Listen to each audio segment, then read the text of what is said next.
I think, you know, uh, leadership's a privilege, and sometimes we need to be reminded of that. I've been reminded of that in various ways over the last year, and for those, if I could send one message to the industry or to peers of mine, whether general managers or managers at various levels, it's that leadership is a privilege, and we have to treat it as such. We as leaders, we hold the livelihood of others, in our grasp, and we have to be responsible with it. Hey everyone, welcome to the Private Club Radio Show podcast, the industry source for news, trends, updates, and conversations all in the world of private golf and country clubs. Whether you're an industry veteran or just stepping into the scene, welcome. We are glad you're here. This is the show where we go over any and all topics related to private golf and country clubs. And I'm talking with my friend, Josiah Smith, Joe Smith, as he likes to go by, GM, COO of Countryside Golf and Country Club down in Naples, Florida. And what a journey from a valet at a very young age to a GM at a young age. And just we talk all about his wild career he's had so far. But, a lot of the focus that our chat is touched on is, how the focus on employee experience is parallel to also the member experience. We talk about that as well on other episodes of the show, but how important both of those are. Because if one, if the scale isn't weighed, not a good thing. We talk about how, there is work-life balance, but also accepting that life is naturally unbalanced, and it's okay to be fluid and to maneuver and to adapt and go the way life takes you sometimes, finding comfort in the unbalanced. And really, I would just even say my big takeaway, and I believe he says it at the end, it's, leadership is a privilege. And with that carries, the responsibility of positively influencing others' lives. Me and Joe really clicked as well because we're both big learners of, personal development and podcast and books and all of that stuff.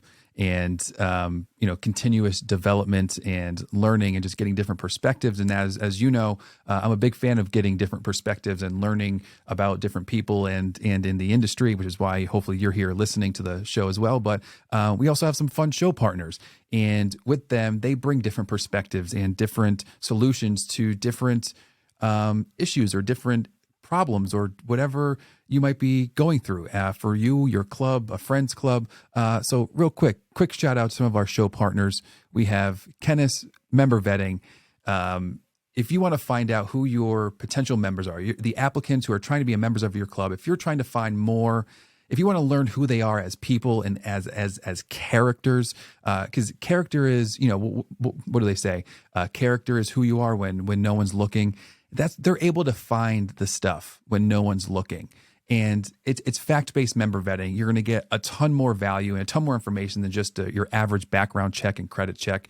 And if you want to make a fully educated membership decision, head on over to membervetting.com, set up a call with Paul Dank or someone from the team. It's going to be awesome. And if you're a leader and you want a free book from our friends at Kennis Member Vetting, reach out to me, hello@privateclubradio.com, subject book, and we'll make sure you get a free book, no strings attached. Membervetting.com. Now, here is something really cool, especially if you're in the Sunbelt region or in a warmer climate. We have Golf Life Navigators. It is Zillow meets eHarmony for serious golf enthusiasts. It's advertising without advertising, marketing without marketing. It connects you with golf enthusiasts who are looking for their ideal dream club, and it allows them to discover, experience, and secure their club membership and golf community home. And you only get linked up with the people who link up with you, who only match what you put on the platform. So if you want to learn more about Golf Life Navigator, see how you can get on this platform to be in front of these people who are looking for their dream home communities. And if you're in a place that has a lot of other clubs, it's hard for people to choose. So why not help them choose? Head on over to golflifenavigators.com, set up a call with Jason or someone from the team. See if you guys are a good fit. We have our friends, Concert Golf Partners, boutique owner-operators of private golf and country clubs nationwide. If you or your club is looking for some recapitalization, concertgolfpartners.com. Set up a call, see if you guys are a good fit. Preserve your club's legacy, enhance your club's amenities, and see your membership thrive. And lastly, myself, the Denny Corby Experience. There's excitement, there's mystery, also there's magic. There's magic, mind reading, and comedy, crowd work. It is so much fun, whether it's just for the adults, for an evening night out, or family fun for the whole gang. It is such a fun experience. It's a fun, immersive experience that's throughout the entire evening, starting the moment people show up till the time they leave. If you want to learn a little bit more, head over to dennycorby.com, or you can reach out to me, Denny Corby. That's that. Private Club Radio listeners, please welcome our friend, Joe Smith. You start off in a valet as a club. Yeah. That is wild. Actually, I started out, if you go back to the beginning, I started out parking cars in Chicago, and I didn't have a driver's license. I had a learner's permit. Yeah. Were they that short staffed? The long story, the short story is I go to this restaurant for homecoming with my date, and they had this kid out front parking cars, and I was like, that looks like a really cool job. So the next day I call the number on the sign, and this guy answers the phone. His name's Pat. And he goes, I said, hey, are you hiring valets at DeMarco's? He's like, yeah. He says, how old are you? I said, well, I'm 15. He goes, do you have a learner's permit? I said, yeah. He goes, when do you get your license? I said, next month. He goes, can you get a ride to work? I said, yeah. He goes, I'll guarantee you $10 an hour. If you work 5 hours, make $40, I'll throw $10 in my mailbox. You can pick it up on Monday. You can work Fridays and Saturdays. Just tell me what you made over the weekend. And literally for 6 months, I never met the guy. Only his mailbox. And it was, and then from there I went to another valet company, and I was finishing high school, and that was a big company in the city, and we had some really good accounts, and I did that until I moved down here, until I moved to Florida. And then again, I had some odd and end jobs. I had no idea what I wanted to do with my life. All I knew was I liked the service aspect of valet, and driving the cars was pretty cool too. But I just liked the service aspect. I liked being that first point of interaction for the customers, and I used to watch the restaurant, and I would try and have their car waiting for them before they came out to give me a ticket, like it was a game for me. And I liked to see their faces when they came out, and they're like, oh, how'd you know? And I was just like, oh, I'm good. Like I watched. And that's what got my foot in the door in the club business down here. And when I started down here, I think I was 18 or 19. So 15 years old through graduating high school, that was my entry into hospitality. That's awesome. Yeah. That's awesome. So, Yeah. so now 18 valet, and then you got F&B manager at 22. So you raised fairly quick in a short amount of time. So how'd you get out of then valet, and then where did the actual like club management and all that start? So I was working for a developer at one of the clubs. They were clubs and communities that they were developing. I was the valet, and this is I don't like telling this story because I feel like I'm bragging, but I get called into the GM's office one day, and again, I'm like the lowest man on the totem pole. And his name was Alan Berube. He calls me into his office, and he's like, hey, he goes, we need to talk. He goes, I just got our member satisfaction scores, and they rated the valet service better than everything else at the club. It's like people are coming to the club to get their car parked, and if they have time, they're staying for dinner. Like, what are you doing out there? And I'm like, I don't know. I'm just providing service, And he was the one, he reached out, or he was like, Joe, why don't you come into the dining room? whatever you're doing out front, see if you can do it in the dining room. And I have had this path of just saying yes. Yeah, I'll try it. Why not? What do I got to lose? Because I literally, at that time, I literally had no idea what I wanted to do with my career. None. I didn't want to go to college. I tried college. I didn't last. I didn't like it. Like I had no idea. So, anyways, he moves me inside. I serve tables. I bartend. If it was slow in the dining room, I'd still go outside and park cars. Like I just had this like whatever. And then you know how it is. As a position opens up, it was like, hey, do you want to be like a shift supervisor? Sure, I'll give that a try. Do you want to be an assistant food and beverage manager? Sure, I'll try that.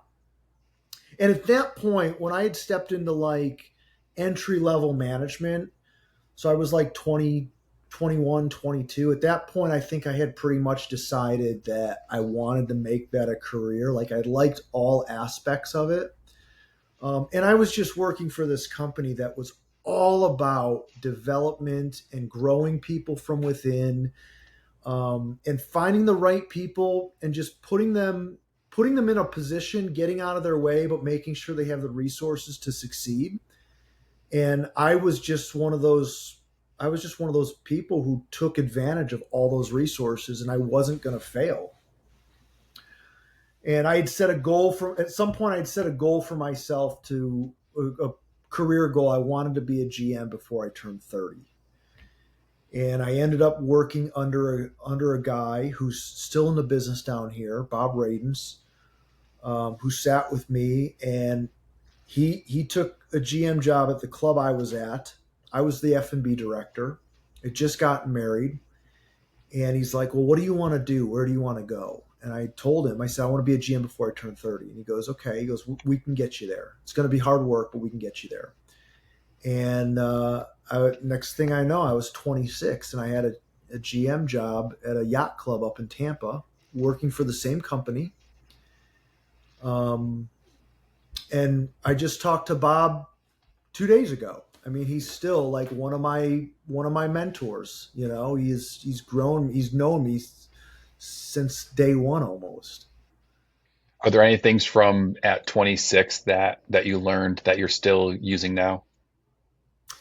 You know, the biggest thing at that time in my life, well, it's twofold: one professional, one personal. So the professional aspect was the company I was working with had filed Chapter 11 bankruptcy. We were a home builder, and this was in 2008, 2009. So yeah. So we had gone through this massive downsizing. We were on COD with our vendors. Yet we were still surviving, and the company did survive. We came out of bankruptcy. We went public again. It was a great story.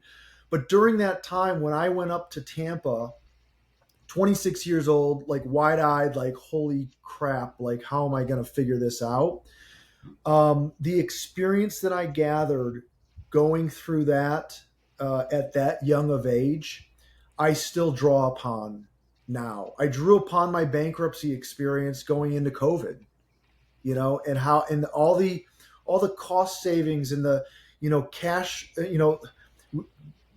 manage your cash, like all of that unknown in bankruptcy, I implemented here in COVID. And at the time, I look back, at the time I felt like the world around me was ending, but that was whatever 15, 17 years ago. And going through COVID, I had a sense of, listen, we can get through this. We're gonna put some of these things in place. We can get through this. So that professionally, that was just an incredible experience that you would never get in a classroom. On a personal aspect, I moved away. I took that job in Tampa while my mom was down in Naples fighting cancer. She had been diagnosed in September. I took that job shortly thereafter, and I moved away for 8 months or so. And she lost her battle within that time frame. So personally, I say I try not to have any regrets. That's probably a regret. That twofold. She really wanted me to be.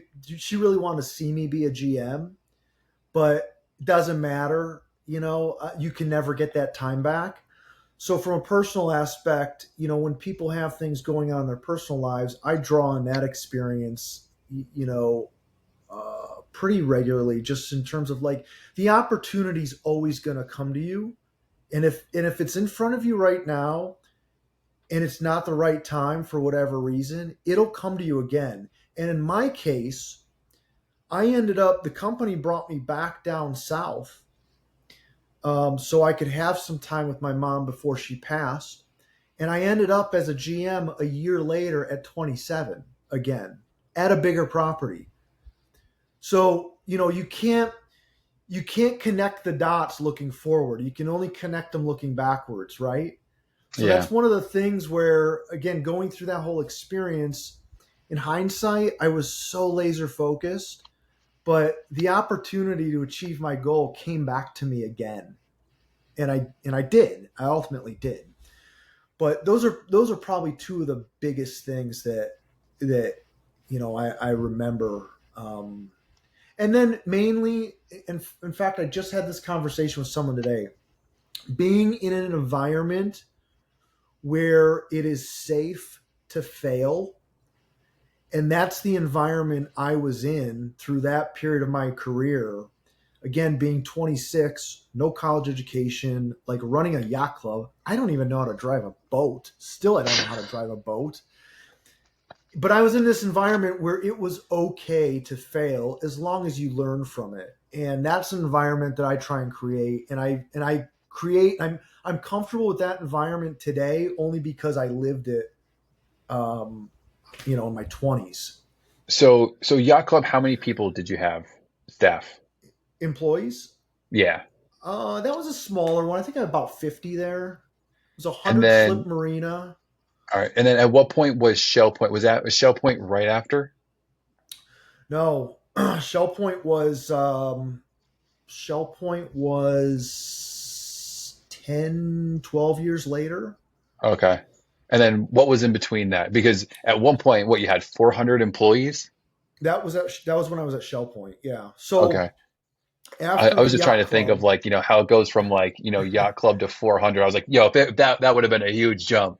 yeah. Yeah. Well, there was a club in between. So after I was at the yacht club, I was with the same developer. I got brought back down to Naples, and I ended up at a massive community in Fort Myers, Pelican Preserve. It was an 1,100-acre, 2,500 home, 55 plus community. I had 100,000 square feet of amenities, 27 holes of golf, everything you can imagine. I had a wood shop, I had a sewing room, I had community garden plots, butterfly garden, like everything you can imagine. And that's where I finished my career with that company. So I was there for, let's see, 7 years. I was at that property, and that was big. And I had anywhere between 100, 150 employees at that property. So I got recruited to Shell Point from that Got you. property. So there was an in between. How do you prepare going from managing 100 to 400 people? Like there has to be like a mental game, or were you just like, buckle up, bud, we're gonna do it? Like, A lot of it was buckle up, but again, you're never managing every employee. right. And it doesn't matter. It's just a matter of scaling yourself. Whether you're managing, 10 people or 400 people, you're always managing your direct reports. And if you are managing them the way you want, the way you expect them to manage others, it'll trickle down. And the biggest thing for me, especially when I was at Shell Point with, again, 400 people, I tried. I never met everybody that was under my leadership. It was impossible. But I always tried to make a point through the week to have lunch in the employee break room and talk to my people to get a sense if how they interact with me is how those that reported to me directly interacted with them. So that's how I would try and scale my style and just try and build a congruent sense of management through through that many people. At that in that situation, I only had four or five direct reports, but again, we had all these layers that trickled down. And it's always about, like I said, whether it's 10 people or 1,000 people, it's how scale yourself through your direct reports. But it was overwhelming. I mean, no question.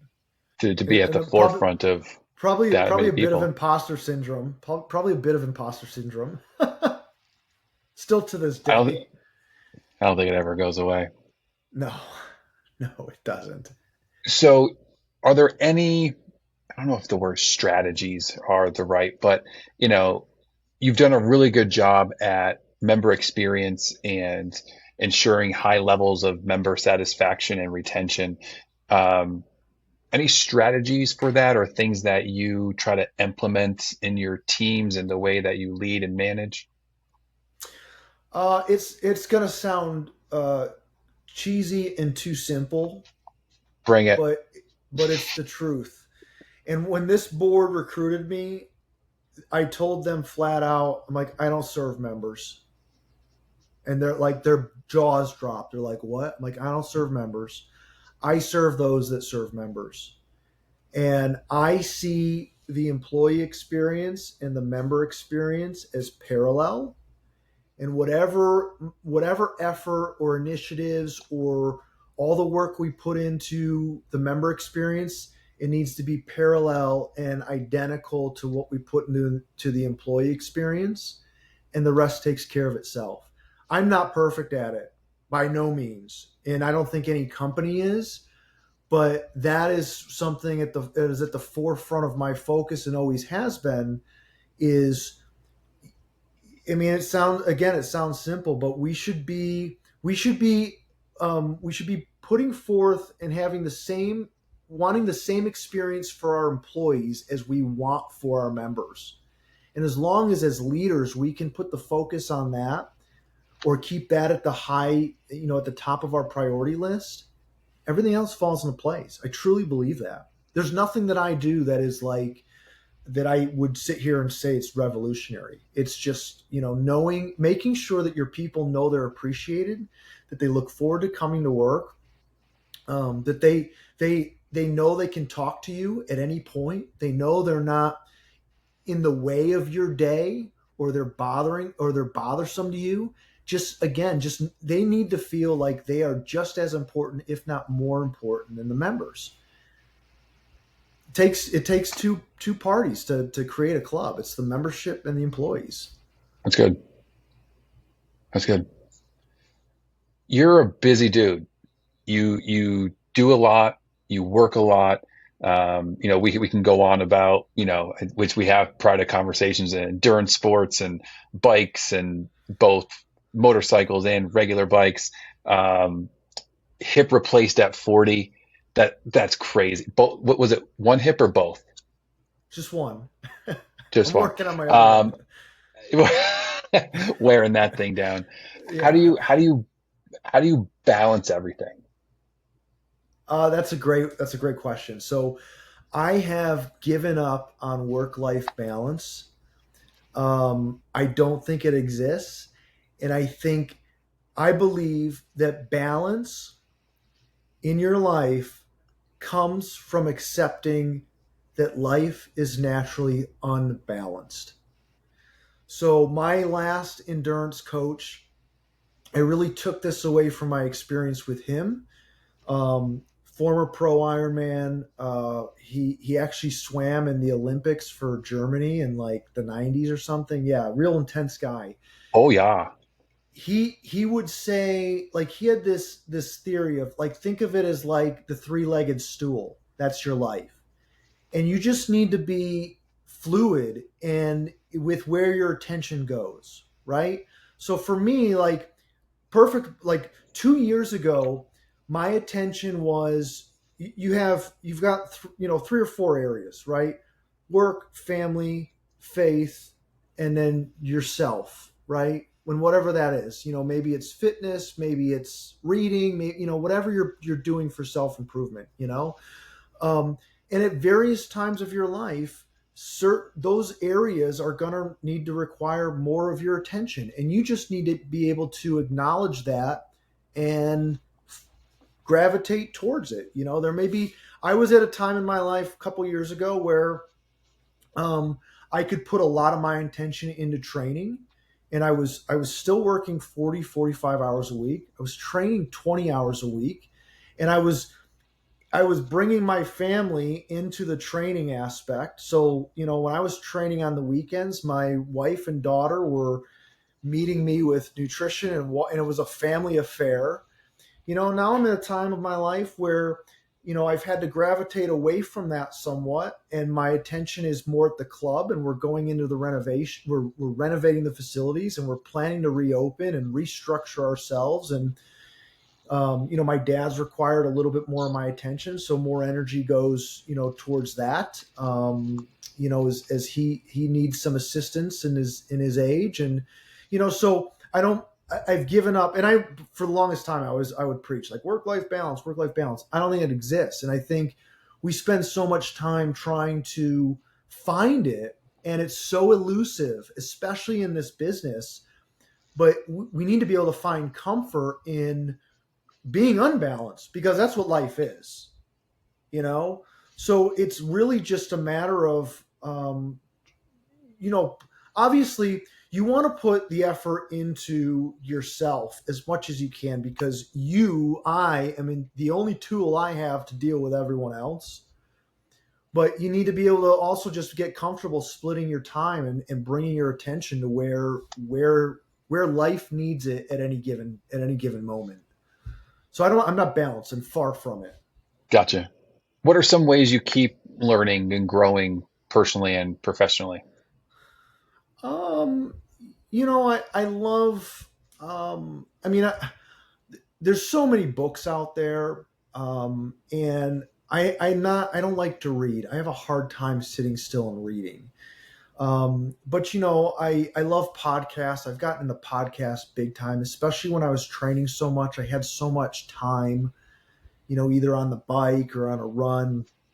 I could bang through some podcasts like like no tomorrow. I still make a point, but really I've enjoyed more most recently interacting with other general managers and club managers. I've really made a point over the last year and a half or so to get more active on LinkedIn and really become more active in the CMAA and attending conferences and just having conversations with people.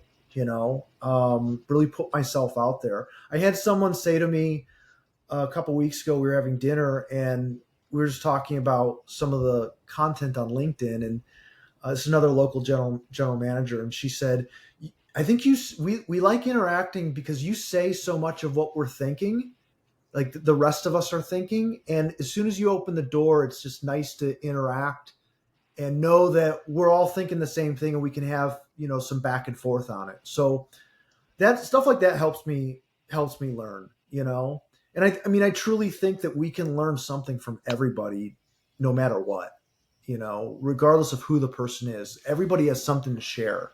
And I'm still working on my CCM. One of these days I'm going to get it. Wait, you still don't have it? I thought you had it already. No, actually I am gonna test for it in November this year. I'm like 2 credits short. Oh, so close Yeah, yet so far. but I'll tell you the CMAA. Again, I've been in the business a long time. I've really only been active in the CMAA the last 10 or so years, and I only started going to BMIs 5 or 6 years ago. The content in the BMIs is absolutely incredible. It is so incredible. I've learned. I mean, I've learned so much, and I've met so many people, and more so than what you learn in the classroom, I've met so many people that I've learned and continue to learn from. That to me is just that's been so rewarding. What do you think has been some of the biggest takeaways from the CMAA or from the BMIs? Like, I know it might be difficult, but what would you say is maybe like one thing you've like learned? You're like, ah, that was a great nugget. One that's just constantly recurring for me is regardless of the club, regardless of the stature, the level of club, type of member, we all deal with the same exact things. Literally, like there's not a GM or a F&B director or club man. Like there's nobody that I've spoken to where I'm like, oh, I've never dealt with like we all deal with the same things, and that to me is always a good nugget because sometimes, especially when you're going through tough stuff, you're like, why me? Like, why am I dealing with this? And it's nice, it's comforting to know that someone else out there in the industry has dealt with it or is dealing with it. And that to me, that comes back to me over and over and over again. You're looking at yourself, your 18-year-old self. What do you tell them? You know, the 18-year-old person who's working the valet at a club. What do you tell that person who's just doing it and figuring things out? This too shall pass. Keep going. Any trends you see in the club space, in the hospitality space, in the management space, that you are keeping your eye on? That's a tough one. I think the industry is really shifting in terms of the member expectations. Um, Not only in the club atmosphere and the environment, I think it's starting to and has been for some time, but continues to casualize. Just the nature of a club. And I think that leads into how members interact with employees and what their expectations are in the club. And then I think the big thing that we see down here in South Florida, a lot of our clubs are tied or located within communities. So they're truly like lifestyle amenities. And again, I spent 17 years with a developer, and our whole business model was developing lifestyle golf centric communities. The last 5 years I was with them, we started to shift to more, it's not all about golf. It's about, our member, and still I see this today. The new members are, yeah, golf is important, but I only want to play 2 days a week, not 5 days a week. What else is there? So it's a matter of looking at your club, whether it's standalone or within a housing development or a gated community, is more well rounded. Like, what is the total package? What is the variety of offerings? And it's not just about golf anymore. So that I think is really important, and that continues to. I see that trend continuing to unfold. For us as managers, especially I'd say managers my age or even older, we need to put more effort and be more intentional about accepting that and being open to new requests or new trends or new sports or events or whatnot. I mean, I had members come to me 12 years ago about pickleball. I'd never heard of it before, and I was like, this sounds so stupid. Like, what is wrong with you people? And I had a full court basketball court in this community. They took me out to another community, showed me pickleball. We converted the basketball court into 3 pickleball courts, and today I think they have like 16.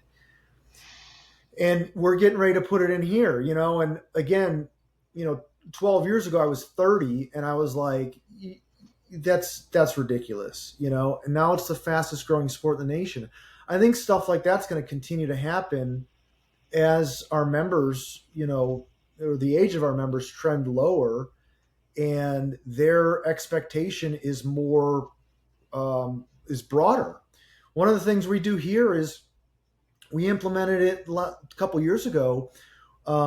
we've started to put a lot of effort into events outside of our gates. So, like, what can we do? How can we get members thinking about countryside when they're not at countryside?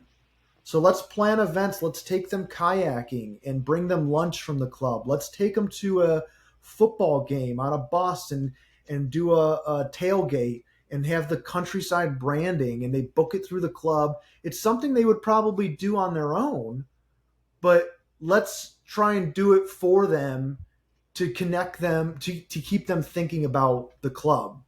And it added another tool to our toolkit for us to say, oh, it's not just golf and dining. We have golf, we have tennis, we have bocce. We do events outside of our gates.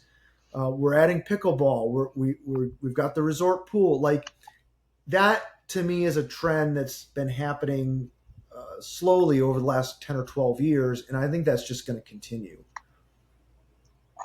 Like that's the golden nugget straight at the end. Is that it? No, I don't know. Time to land this plane. Oh no, I was just looking at the time. It was like, oh, that was just good though too. Yeah. That's interesting too. So with that, how do you see what's the vision? What's the landscape for club management? And then how do you see that evolving? Oh, can you elaborate on that a little bit? Nope. No? No, Okay, so no, no. So here's what else. You don't have to. I got you. I got you. and don't worry, I'm gonna edit this so it sounds nice, or maybe not because that was just funny. No, you don't have to edit it. I'm all about one takes. No, honestly, I think. Look, for so long, club management, especially general managers, came from one of two areas, right? You're a PGA or you're a food and beverage guy. I think we need to be continuing to attract people who are just good people and creatives. To me, one of the best qualities you can hire for is creativity. Like, how different, how willing is someone to try something different? Does this person have blinders on or not? How curious are they? Curiosity to me is so important in the fact of, like, is someone curious enough to try something totally different? Do they think that way? Are they not your typical, well, I'm an old school food and beverage guy, and we do a member welcome back, and we do a spring fling, and you do all the New Year's Eve 5 course, $125, the traditional PGA thought process. And I'm not knocking either of those. I came up through one of those areas, but I just think as we move forward, we need to be aware of curious people and creative people. I think that is so important. And that mold of, I like to say, I'm not your typical general manager.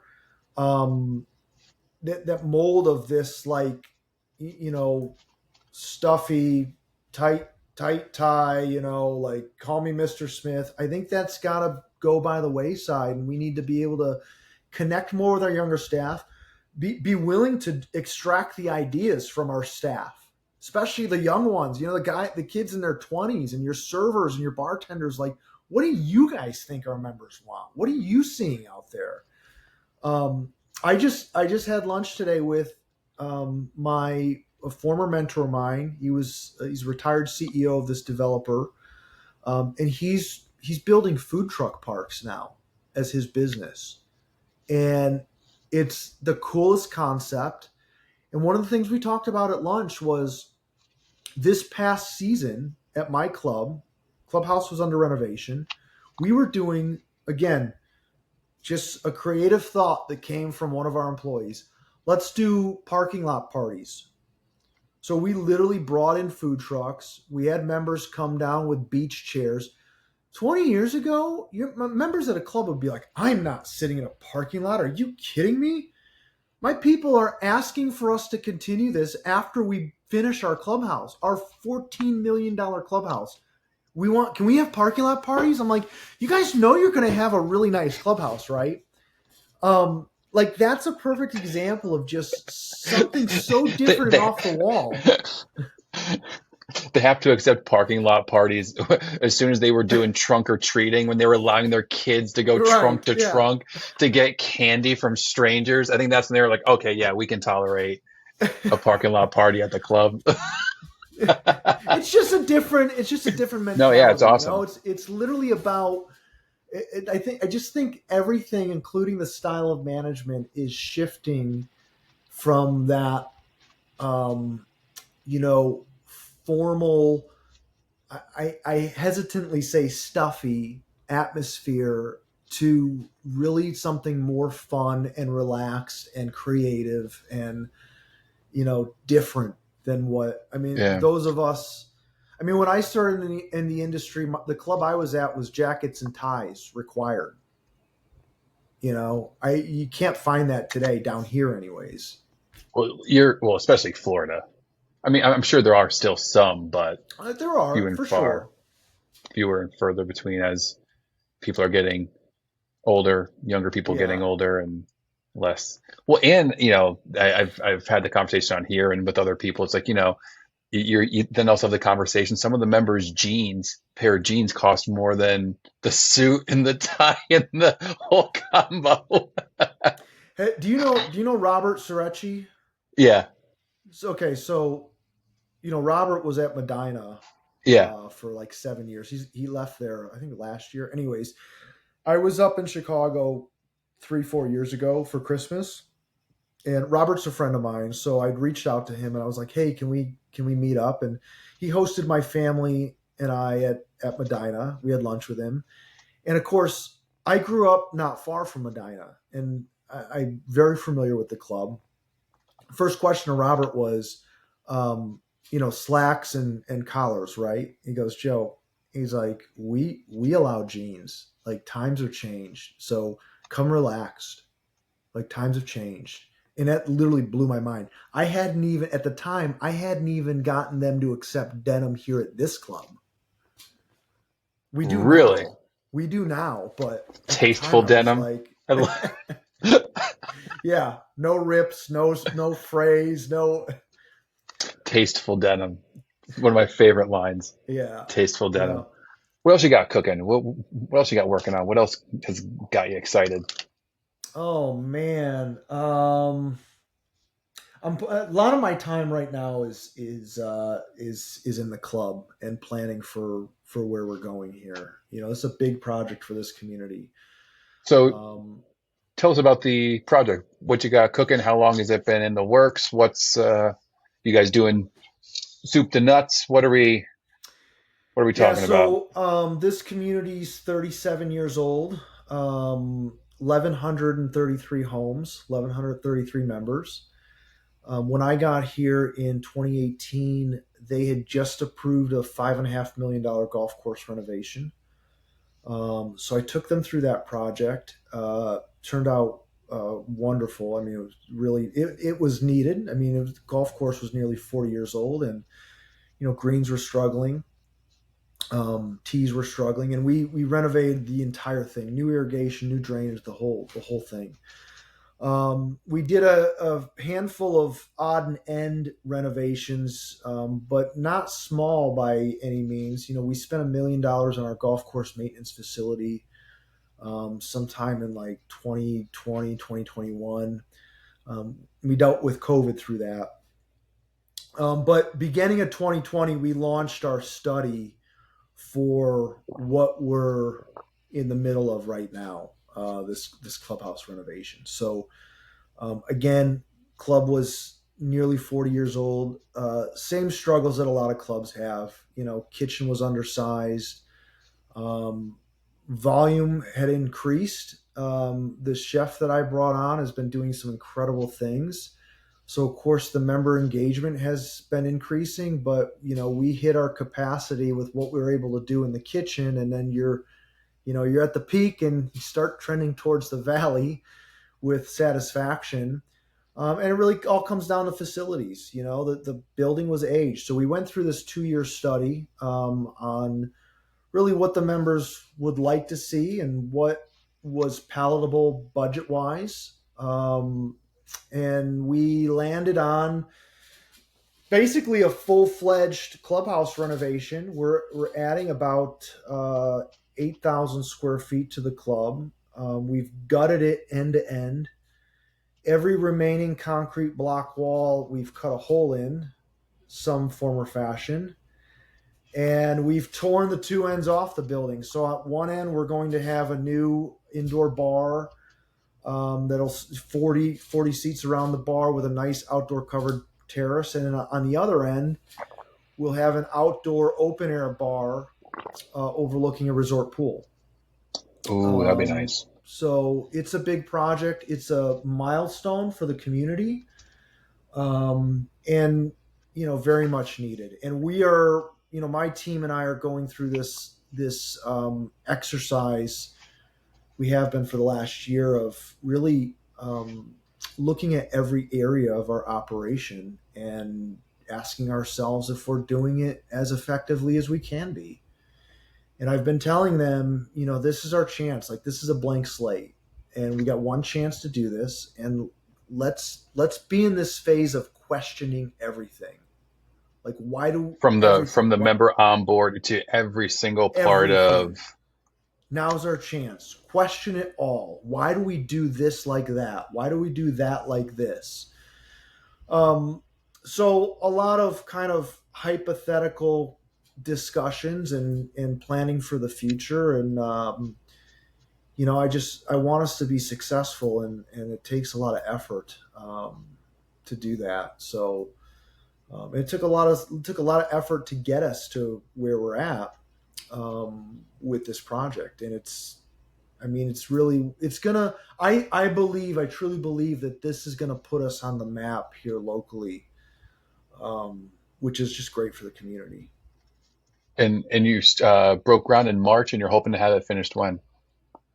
We actually broke ground in November, and we'll have it finished in March of 25. Oh, that gotcha. Yeah, Oh, that's yeah. not too bad. That's No, not too not no, bad. not bad, not bad. No. Yeah. Um, but yeah, it's exciting. I've gone through a few renovations and some new construction, but this is a big one. Yeah. No, so we'll have to do a follow up and let us know how it all went. So now, Oh, so totally. you're about halfway there ish Hmm. ish. I'm not go Yep. at math and visualizing things, but what's been goods bads part of the process now? What's it been like going through a renovate issues and things with renovations that were going on a year and a half ago, 2 years ago aren't so relevant Yeah. now. Um, what's it been like for you, and how do you keep it running as smooth as possible? One of the biggest challenges for us, with specific to construction, was some permitting delays, and a lot of that's just due to all of the development that's happening down here in this area, Collier County. So that's been a hurdle. With a building of this age, we had some structural surprises that we didn't know about when we started opening up walls.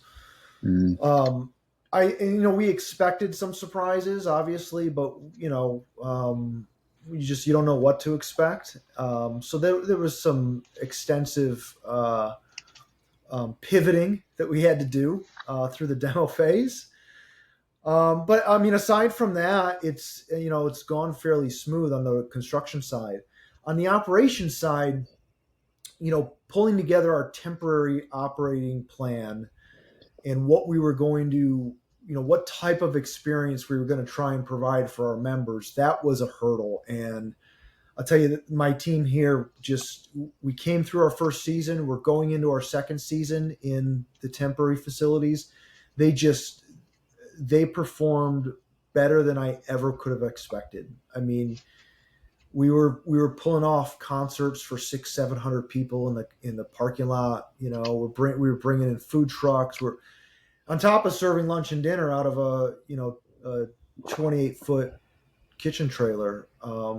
It's really a lot to be said for what everyone's accomplished here. So, And it sounds like they're all really excited for what's going to come. oh yeah, the community and the employees. And again, going back to Yeah. what I was saying earlier, that parallel with the members and the employees. You put all this effort into the club, and in most times, 90% of the conversation you're having is what is it going to do for the member experience. But we put just as much effort into what is this going to do for the employee experience. Do we have break room facilities? Is the kitchen going to be set up right for them to do their jobs to the best of their ability? Are the bars set up right for our bartenders to be successful? It's the same. You got to put in the effort for both parties. And my employees, I can confidently say they are just as excited, if not more excited, than our members. That's awesome. Yeah. That's awesome. I'd like to hear that. Oh man, I've really enjoyed meeting you. Oh, edit, take that out. Get out of here. Get this guy out of here. Get him out of No, here. man, this is great. I think you know leadership's a privilege, and sometimes we need to be reminded of that. I've been reminded of that in various ways over the last year, and for those, if I could send one message to the industry or to peers of mine, whether general managers or managers at various levels, it's that leadership is a privilege, and we have to treat it as such. We as leaders, we hold the livelihood of others, in our grasp, and we have to be responsible with it. Can you elaborate on that? Well, I mean, our members and our employees, we have the ability to grow people, to influence people, influence their lives, good or bad, depending on how you interact. And nobody's perfect. I'm not perfect by any means. But we're all just people. We're all carrying things around that nobody realizes. We've all got our demons or traumas or whatever we deal with outside of work.